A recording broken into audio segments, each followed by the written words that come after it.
ইমানের 5 নম্বর স্তম্ভ হলো পরকালের জীবন, আখিরাত। প্রথমে আমরা দেখব হিন্দুইজমে এই সম্পর্কে কি আছে, তারপর ইসলামে কি আছে।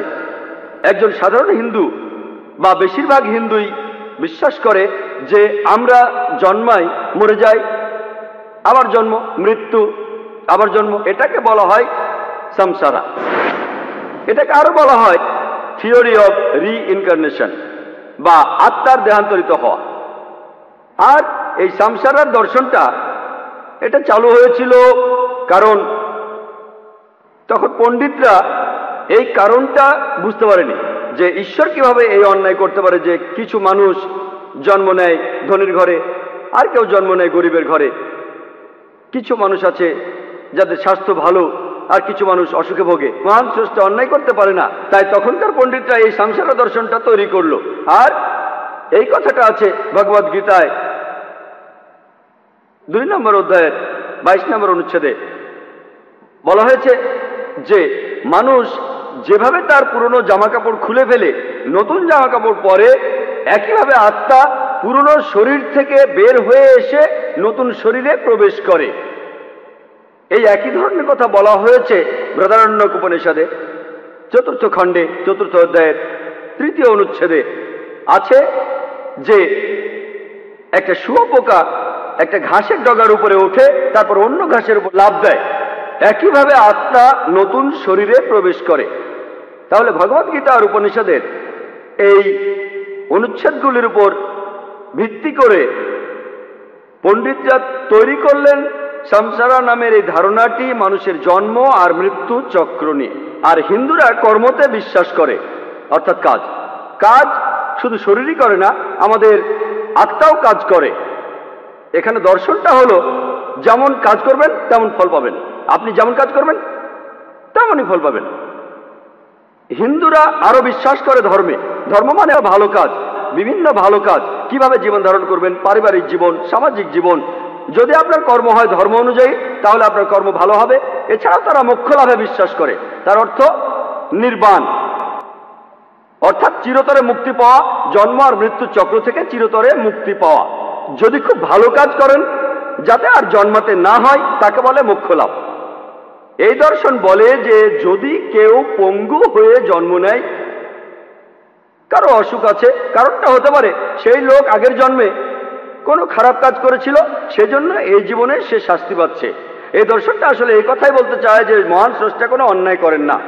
কিন্তু যদি আপনারা বেদ পড়েন, বেদের কোনো জায়গায় এ কথা বলা নেই। জন্ম মৃত্যু চক্রের কথা বেদের কোথাও বলা নেই। বেদের মধ্যে কোনো জায়গায় সংসারের এই ধারণাটি নেই। সেখানে যেটা বলা আছে সেটা পুনর্জন্ম। পুনর সংস্কৃত শব্দ যার অর্থ পরবর্তী বা আবারও। তাহলে পুনর্জন্ম মানে পরবর্তী জন্ম বা পরবর্তী জীবন। পুনর্জন্ম শব্দটার সঠিক অনুবাদ হলো পরবর্তী জীবন। এর অর্থ জন্ম মৃত্যু এমন নয়।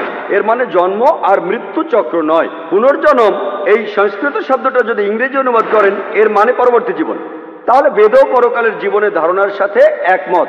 আপনারা যদি বেদ পড়েন, ঋগ্বেদে 10 নম্বর গ্রন্থে 16 অনুচ্ছেদের 4 ও 5 পরিচ্ছেদে বলা হয়েছে মৃত্যুর পরবর্তী জীবনের কথা, যে পরবর্তী একটা জীবন আছে। এখানে জন্ম আর মৃত্যুর কোনো চক্রের কথা বলা হয়নি। বেদে এছাড়াও বলা হয়েছে স্বর্গের কথা, তার মানে বেহেশত। বলা হয়েছে যে স্বর্গের মধ্য দিয়ে বয়ে গেছে দুধের নদী, সেখানে সব ফল পাওয়া যায়, আপনারা শান্তিতে থাকবেন। অনেক জায়গায় আছে অথর্ববেদে 2 নম্বর গ্রন্থে, অথর্ববেদে 4 নম্বর গ্রন্থে, 6 নম্বর গ্রন্থে, ঋগ্বেদে 10 নম্বর গ্রন্থে, অনেক জায়গায়। ঋগ্বেদে এছাড়াও আছে নরকের কথা, অর্থাৎ দোজক। বলা হয়েছে সেটা অনেকটা আগুনের মতো, সেই আগুনের ভেতর শাস্তি দেওয়া হবে। অনেক জায়গায় আছে ঋগ্বেদের 4 নম্বর গ্রন্থে।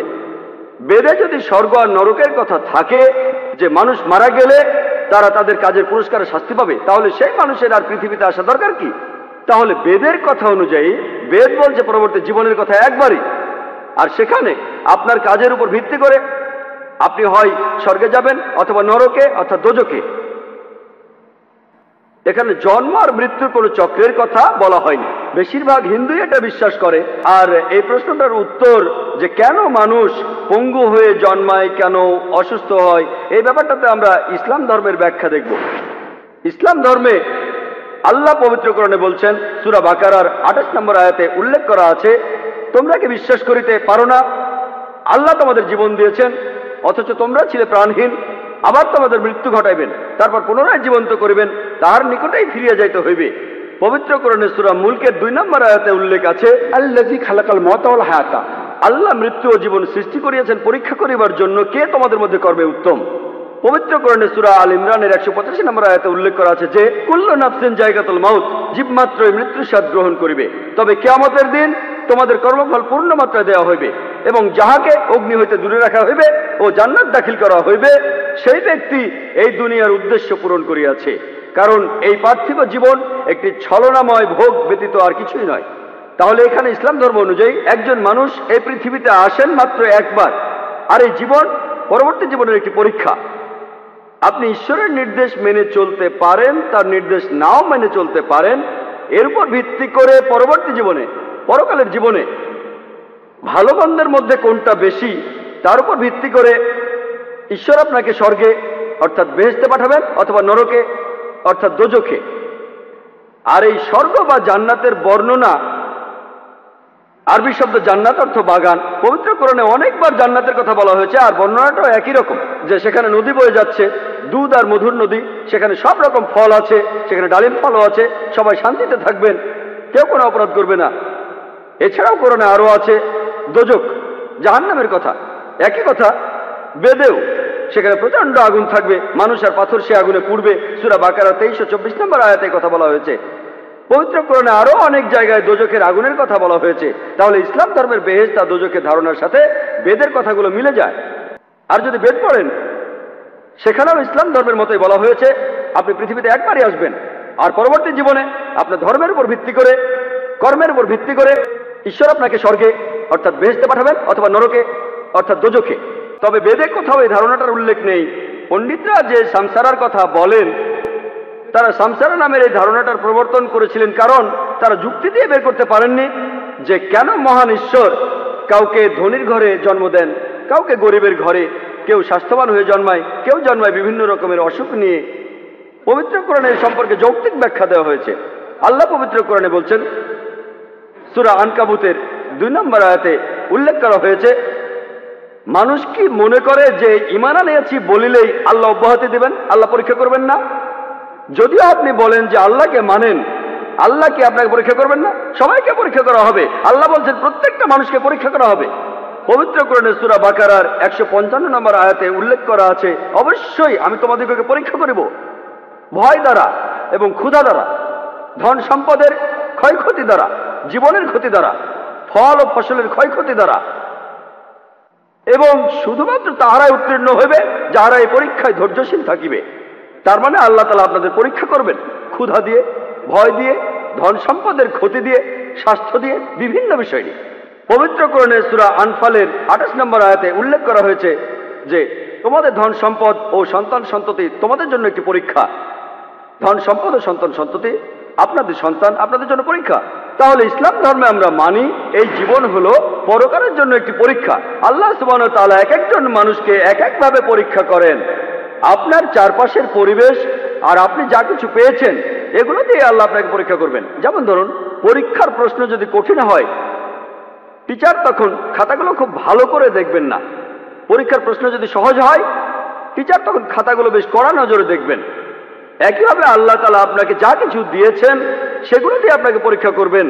আর পবিত্র কোরআনে সূরা আনফালের 28 নম্বর আয়াতে উল্লেখ করা হয়েছে তোমাদের ধন সম্পত্তি তোমাদের জন্য পরীক্ষা। এখন এই ব্যাপারটাতে আসি যে কেন কেউ ধনীর ঘরে জন্ম নেয় আর কেউ গরিবের ঘরে জন্ম নেয়। আল্লাহ বলছেন ধন সম্পদ তোমাদের জন্য পরীক্ষা।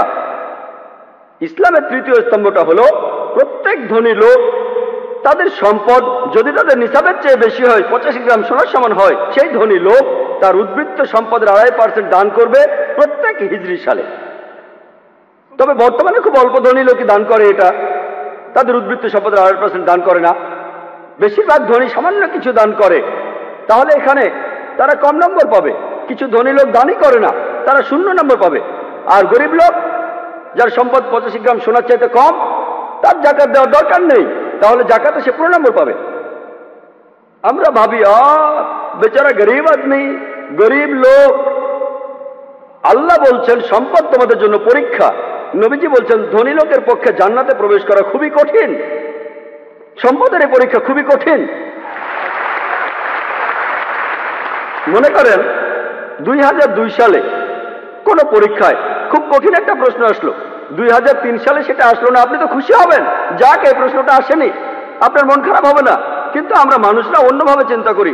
আমরা বলি যে অমুক লোক খুব গরিব আর সে খুব দুঃখী লোক, এটা তার জন্য ভালো, কারণ তাকে সম্পদের পরীক্ষা দিতে হচ্ছে না। তার যদি সম্পদ থাকতো এই পরীক্ষাটা খুবই কঠিন, আপনি এখানে ফেলও করতে পারেন। তাহলে আল্লাহ এক একজনকে এক একভাবে পরীক্ষা করেন। এখন এই ব্যাপারে আসি, কেন কেউ স্বাস্থ্যবান হয়ে জন্মায় আর কেউ অসুস্থ হয়ে জন্মায়? বিভিন্ন রকমের কঠিন অসুখ পবিত্র কোরআনে সূরা আনফালের 28 নম্বর আয়াতে উল্লেখ করা আছে যে সন্তান সন্ততি তোমাদের জন্য পরীক্ষা। যে মানুষ জন্মায় সে যদি পঙ্গু হয়েও জন্মায়, ইসলাম বলে প্রত্যেকটা শিশুই মাসুম, সে নিষ্পাপ। এটা বিশ্বাস করি না যে এই শিশুটা তার আগের জন্মে কোনো পাপ করেছে সেজন্য সে পঙ্গু হয়ে জন্মেছে। আমরা বিশ্বাস করি যে কোনো শিশু যখন জন্ম নেবে সে তখন নিষ্পাপ, সে মাসুম। তবে এটা বাবা মায়ের জন্য পরীক্ষা হতে পারে। বাবা মা ধার্মিক হতে পারে, 5 ওয়াক্ত নামাজ পড়তে পারেন, হতে পারে আল্লাহ তাদের জন্য পরীক্ষা করছেন। আর আল্লাহ যদি আপনাকে বেশি পুরস্কার দিতে চান তাহলে আপনাকে পরীক্ষা করা হবে, আরো কঠিন পরীক্ষা হবে। হতে পারে যেমন ধরুন, যদি আপনি বিয়ে পরীক্ষা দেওয়ার জন্য বসেন, আপনি ব্যাচেলর অব আর্টসের পরীক্ষা দেবেন, পরীক্ষাটা খুবই সোজা, পরীক্ষায় পাশ করলে হয়ে যাবেন গ্রাজুয়েট। এমবিবিএস পরীক্ষায় পাশ করাটা খুবই কঠিন, কিন্তু যদি পাশ করেন হবেন ডাক্তার, বেশি সম্মান। এমবিবিএস পাশ করাটা খুবই কঠিন, কিন্তু যদি পাশ করেন বেশি সম্মান পাবেন। একইভাবে হতে পারে সেই বাবা মা তারা ধার্মিক, আল্লাহ তাদেরকে নিয়ে যেতে চান জান্নাতুল ফেরদৌসে। আল্লাহ তাদের পরীক্ষা করছেন যে সন্তান পঙ্গু হওয়ার পরেও তারা কি সর্বশক্তিমান আল্লাহকে বিশ্বাস করে। আল্লাহ সুবহানাহু ওয়া তাআলা বিভিন্ন ভাবে মানুষকে পরীক্ষা করেন, স্বাস্থ্য দিয়ে, অসুখ দিয়ে, সম্পদ দিয়ে, দারিদ্র্য দিয়ে, এই সব কিছু দিয়ে আল্লাহ তাআলা তাদের পরীক্ষা করেন। আর আল্লাহ সুবহানাহু ওয়া তাআলা এক একজনকে এক একভাবে পরীক্ষা করেন। এই কারণে মানুষের মধ্যে এত বেশি পার্থক্য। ব্যাপারটা এমন নয় যে মহান স্রষ্টা অন্যায় করছেন। আল্লাহ বিভিন্ন মানুষকে বিভিন্নভাবে পরীক্ষা করেন, আর তিনি যাকে যেরকম সুযোগ সুবিধা দেন সেগুলোর উপর ভিত্তি করেই তাকে পুরস্কার আর শাস্তি দেন।